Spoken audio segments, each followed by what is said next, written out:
Assalamualaikum warahmatullahi wabarakatuh. Yang terhormat Bapak Rudi Santoso, SHI MHI MH, selaku dosen pengampu mata kuliah Pendidikan Pancasila dan Kewarganegaraan, serta teman-teman yang saya banggakan. Puji syukur terhadap kehadirat Allah Subhanahu wa Ta'ala yang telah memberikan nikmat dan karunia-Nya sehingga kita masih diberikan kesehatan pada masa pandemi ini. Adapun topik yang akan dibahas oleh kelompok kami yaitu terkait dengan masyarakat madani. Kami akan memfokuskan pada pembahasan pengertian masyarakat madani, sejarah masyarakat madani, karakteristik masyarakat madani, dan masyarakat madani di Indonesia. Saya, Sela Indrisa Putri, selaku moderator dan penyaji 3, akan memandu jalannya presentasi kali ini. Sebelumnya saya akan mengenalkan nama-nama anggota kelompok. Ada Ulfa Mufida yang akan menjelaskan tentang pengertian masyarakat madani, ada Sarwinda yang akan menjelaskan tentang sejarah masyarakat madani, dan Rismada Mardotila yang akan menjelaskan tentang masyarakat madani di Indonesia. Baiklah, untuk mempersingkat waktu, kepada para penyaji dipersilahkan untuk menjelaskan materinya. Assalamualaikum warahmatullahi wabarakatuh. Sebelumnya perkenalkan, nama saya Ulfa Mufida. Saya dari kelompok 9 akan menjelaskan sedikit materi mengenai masyarakat madani. Masyarakat madani di Indonesia banyak memiliki istilah dan penyebutan, namun memiliki karakter dan peran yang berbeda-beda dari satu dengan yang lainnya. Istilah sipil dikenal luas dengan istilah civil society. Para ahli mendefinisikan bahwa karakter masyarakat sipil sebagai suatu komunitas sosial yang berada di suatu lembaga. Di Asia Tenggara, masyarakat sipil pertama kali ditemukan oleh cendekiawan Malaysia yaitu Anwar Ibrahim. Menurut Perdana Menteri Malaysia tersebut, masyarakat madani adalah sebuah sistem sosial yang tumbuh dan berkembang berdasarkan prinsip moral yang menjamin keseimbangan masyarakat individu dengan kestabilan masyarakat. Menurutnya pula, masyarakat madani memiliki ciri-ciri khas sebagai berikut, yaitu kemajemukan budaya hubungan timbal balik dan sikap saling menghormati dan menghargai. Meminjam istilah Malik bin Nabi, Anwar menjelaskan watak masyarakat madani yang dimaksudkan sebagai guiding ideas dalam menjalankan ide yang mendasari keberadaannya, yaitu prinsip moral, keadilan, kesamaan, musyawarah, dan demokrasi. Istilah madani sebenarnya berasal dari kata bahasa Arab, yaitu madani, berakar dari kata madana yang mempunyai arti mendiami, tinggal, atau membangun. Kemudian berubah menjadi kata madani yang mempunyai arti peradaban, orang kota, orang sipil, orang yang bersifat sipil, atau perdata. Istilah masyarakat madani selain mengacu berdasarkan konsep civil society, juga berdasarkan konsep negara kota Madinah yang dibangun oleh Nabi Muhammad SAW pada tahun 622 Masehi. Juga berdasarkan konsep at-tamadun yang memiliki arti masyarakat yang berperadaban yang dikenalkan oleh Ibnu Khaldun. Selain itu, mengacu pula pada konsep Al-Madinah Al-Fadilah yang mempunyai arti Madinah sebagai negara kota utama yang dikenalkan atau dikemukakan oleh filsuf Al-Farabi pada abad pertengahan. Civil society pertama-tama berkaitan dengan kata civis atau citizen yang memiliki arti warga negara. Kesamaan status dan kedudukan di antara para anggota masyarakat tersebut, yaitu terletak pada kewarganegaraannya, bukan terletak pada sukunya, agamanya, maupun golongannya. Pemikiran civil society pada umumnya dikaitkan dengan pengelompokan masyarakat, tepatnya pada kelompok sosial yang memiliki salah satu ciri utamanya ialah sifat otonom atau sifat otonomi. Mungkin cukup sekian dari materi yang telah saya sampaikan, yang akan dilanjutkan oleh teman saya. Sebelumnya, saya minta maaf apabila terdapat banyak kesalahan. Saya akhiri. Wassalamualaikum warahmatullahi wabarakatuh. Terima kasih.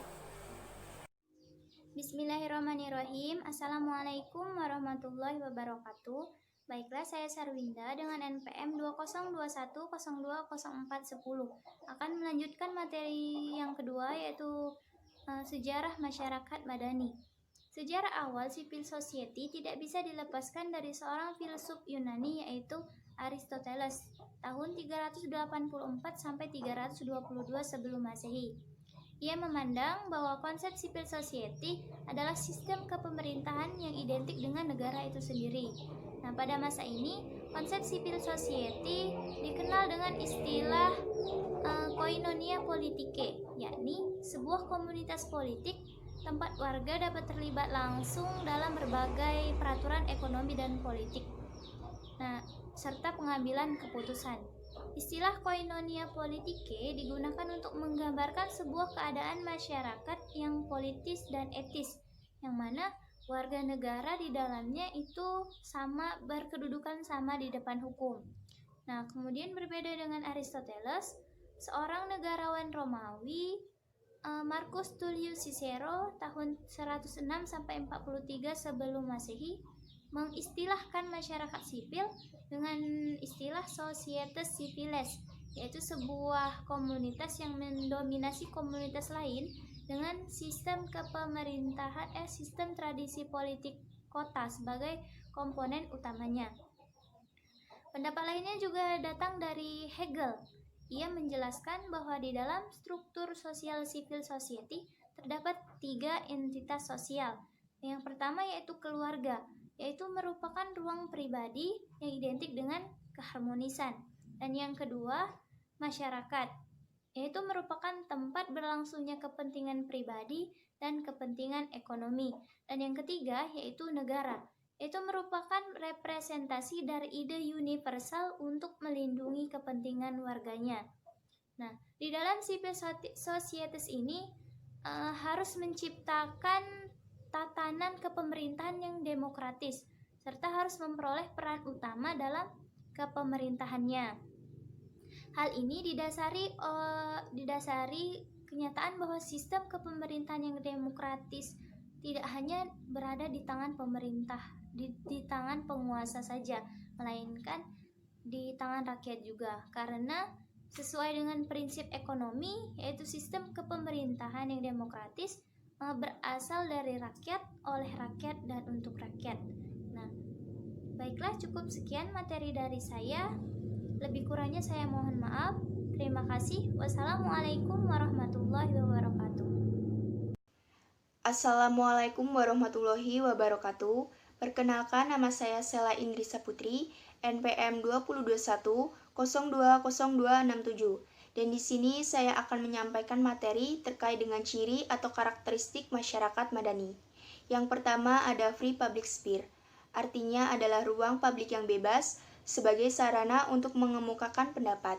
Nah, di ruang publik yang bebas inilah individu yang setara posisinya dapat melakukan transaksi-transaksi wacana dan praksis politik tanpa mengalami distorsi dan kekhawatiran. Yang kedua ada demokratis, merupakan satu entitas yang menjadi penegak masyarakat madani di mana dalam menjalani kehidupan, warga negara memiliki kebebasan penuh untuk menjalankan aktivitas kesehariannya, termasuk dalam berinteraksi dengan lingkungannya, dalam pola hubungan interaksi dengan masyarakat sekitarnya, dengan tidak mempertimbangkan suku, ras, dan agama. Yang ketiga ada toleran, merupakan sikap yang dikembangkan masyarakat madani untuk menunjukkan sikap yang saling menghargai dan menghormati perbedaan aktivitas yang dilakukan individu ataupun kelompok masyarakat lain. Yang keempat, pluralisme adalah sebuah prasyarat penegakan masyarakat madani, maka pluralisme harus dipahami secara mengakar dengan menciptakan sebuah tatanan kehidupan yang menghargai dan menerima kemajemukan dalam konteks kehidupan sehari-hari. Pluralisme tidak bisa dipahami dengan sikap hanya mengakui dan menerima kenyataan masyarakat yang majemuk, tetapi harus disertai dengan sikap yang tulus untuk menerima kenyataan pluralisme itu sebagai nilai yang positif. Menurut Nurkolis, konsep pluralisme ini merupakan prasyarat bagi tegaknya masyarakat madani. Pluralisme menurutnya adalah pertalian sejati kebinekaan dalam ikatan-ikatan keadaban. Bahkan pluralisme adalah juga suatu keharusan bagi keselamatan umat manusia, antara lain melalui mekanisme pengawasan dan pengimbangan atau check and balance. Yang kelima ada keadilan sosial atau social justice, keadilan yang dimaksud untuk menyebutkan keseimbangan dan pembagian yang proporsional terhadap hak dan kewajiban setiap warga negara yang mencangkup seluruh aspek kehidupan. Hal ini memungkinkan tidak adanya monopoli dan pemusatan salah satu aspek kehidupan pada satu kelompok masyarakat. Secara esensial, masyarakat memiliki hak yang sama dalam memperoleh kebijakan-kebijakan yang ditetapkan oleh pemerintah.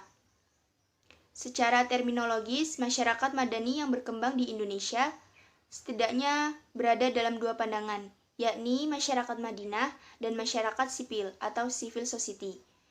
Keduanya tampak berbeda tetapi sama, karena memang secara historis keduanya mewakili budaya yang berbeda, yakni masyarakat Madinah yang mewakili histori peradaban Islam, adapun masyarakat sipil adalah hasil dari peradaban Barat. Sekiranya itu saja materi yang dapat saya sampaikan. Selanjutnya materi terkait dengan masyarakat madani di Indonesia akan disampaikan oleh Rismada Mardotilah. Terima kasih. Assalamualaikum warahmatullahi wabarakatuh. Izin memperkenalkan diri, nama saya Rismada Mardotilah, NPM 2021020216. Saya di sini akan menjelaskan materi tentang masyarakat madani di Indonesia. Indonesia memiliki tradisi kuat civil society atau masyarakat madani. Bahkan, jauh sebelum negara bangsa berdiri, masyarakat sipil telah berkembang pesat yang diwakili oleh kiprah beragam organisasi sosial keagamaan dan pergerakan nasional dalam perjuangan merebut kemerdekaan. Selain berperan sebagai organisasi perjuangan penegakan HAM dan perlawanan terhadap kekuasaan kolonial, organisasi berbasis Islam seperti Syarikat Islam, Nahdlatul Ulama, dan Muhammadiyah telah menunjukkan kiprahnya sebagai komponen civil society yang penting dalam sejarah perkembangan masyarakat sipil di Indonesia. Sifat kemandirian dan kesukarelaan para pengurus dan anggota organisasi tersebut merupakan karakter khas dari sejarah masyarakat madani di Indonesia. Terdapat beberapa strategi yang ditawarkan kalangan ahli tentang bagaimana seharusnya bangunan masyarakat madani bisa terwujud di Indonesia. Yang pertama, pandangan integrasi nasional dan politik. Pandangan ini menyatakan bahwa sistem demokrasi tidak mungkin berlangsung dalam kenyataan hidup sehari-hari dalam masyarakat yang belum memiliki kesadaran berbangsa dan bernegara yang kuat. Bagi pengikut pandangan ini, praktik berdemokrasi ala barat atau demokrasi liberal hanya akan berakibat konflik antara sesama warga bangsa, baik sosial maupun politik. Demokrasi tanpa kesadaran berbangsa dan bernegara yang kuat di kalangan warga negara, demokrasi hanya akan dipahami sebagai kebebasan tanpa batas yang diwujudkan dengan tindakan-tindakan anarkis yang berpotensi pada lahirnya kekacauan sosial, politik, dan ekonomi. Selanjutnya yang kedua, pandangan reformasi sistem politik demokrasi, yakni pandangan yang menekankan bahwa untuk membangun demokrasi tidak usah terlalu bergantung pada pembangunan ekonomi. Dalam tataran ini, pembangunan institusi-institusi politik yang demokratis lebih diutamakan oleh negara dibanding pembangunan ekonomi. Model pengembangan demokrasi ini pun pada kenyataannya tidaklah menjamin demokrasi berjalan sebagaimana layaknya. Kegagalan demokrasi di sejumlah negara dalam banyak hal berhubungan dengan tingkat kemiskinan warga negaranya. Selanjutnya yang ketiga, paradigma membangun masyarakat madani sebagai basis utama pembangunan demokrasi. Pandangan ini merupakan paradigma alternatif di antara dua pandangan yang pertama yang dianggap gagal dalam pengembangan demokrasi.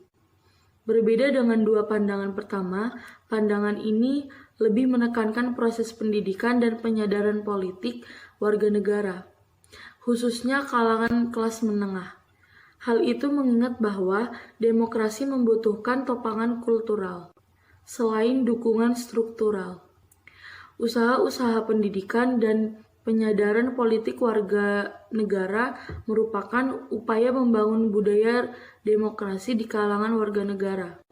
Secara teoretis, upaya pendidikan dan penyadaran politik kelas menengah dapat dianggap sebagai bagian dari proses penyadaran ideologis warga negara, sebagaimana pernah disinggung oleh Gramsci tahun 1891 sampai 1937 Masehi. Melalui proses pendidikan politik, diharapkan lahir tatanan masyarakat yang secara ekonomi dan politik mandiri. Kemandirian mereka pada akhirnya akan melahirkan kelompok masyarakat madani yang mampu melakukan kontrol terhadap hegemoni negara. Paradigma ini dapat dijadikan acuan dalam pengembangan demokrasi di masa transisi sekarang melalui cara yang pertama, memperluas golongan menengah melalui pemberian kesempatan bagi kelas menengah untuk berkembang menjadi kelompok masyarakat madani yang mandiri secara politik dan ekonomi. Yang kedua, mereformasi sistem politik demokratis melalui pemberdayaan lembaga-lembaga demokratis yang ada berjalan sesuai prinsip-prinsip demokrasi. Dan yang ketiga, penyelenggaraan pendidikan politik atau pendidikan demokrasi bagi warga negara secara keseluruhan. Tentang masyarakat madani di Indonesia, menurut Raharjo, masih merupakan lembaga-lembaga yang dihasilkan oleh sistem politik represif. Ciri kritisnya lebih menonjol daripada ciri konstruktifnya. Menurutnya, lebih banyak melakukan protes daripada mengajukan solusi, lebih banyak menuntut daripada memberikan sumbangan terhadap pemecahan masalah. Menurut A.S. Hikam, karakter masyarakat madani di Indonesia masih sangat bergantung terhadap negara sehingga selalu berada pada posisi subordinat, khususnya bagi mereka yang berada pada strata sosial bawah. Demokrasi menghajatkan partisipasi warga negara menyuarakan aspirasi masyarakat secara santun dan tertib merupakan salah satu sumbangan penting bagi pembangunan demokrasi berkeadapan di Indonesia. Demokrasi berkeadapan tidak mungkin tercapai tanpa praktik-praktik demokrasi yang santun di kalangan warga negara. Dalam konteks ini, demokrasi tidak lain merupakan sarana untuk mewujudkan masyarakat madani. Sekian penyampaian materi dari saya kembalikan kepada moderator. Wassalamualaikum warahmatullahi wabarakatuh. Terima kasih kepada para penyaji yang telah berusaha menyampaikan materi masyarakat madani dengan baik dan dapat ditarik kesimpulan bahwasanya masyarakat madani adalah suatu masyarakat yang beradab dalam membangun, menjalani, dan memaknai kehidupan. Masyarakat madani juga merupakan sistem sosial yang subur, berdasar moral dalam menjaga keseimbangan individu dan kestabilan masyarakat. Dasar utama masyarakat madani adalah persatuan dan integritas sosial, yang didasarkan pada pedoman hidup dan menghindari diri dari adanya konflik yang menimbulkan perpecahan. Sekiranya itu saja materi tentang masyarakat madani yang dapat kelompok kami sampaikan. Apabila ada kekurangan dan kesalahan kata, kami minta maaf dan kepada Allah kami mohon ampun. Kami akhiri, wassalamualaikum warahmatullahi wabarakatuh.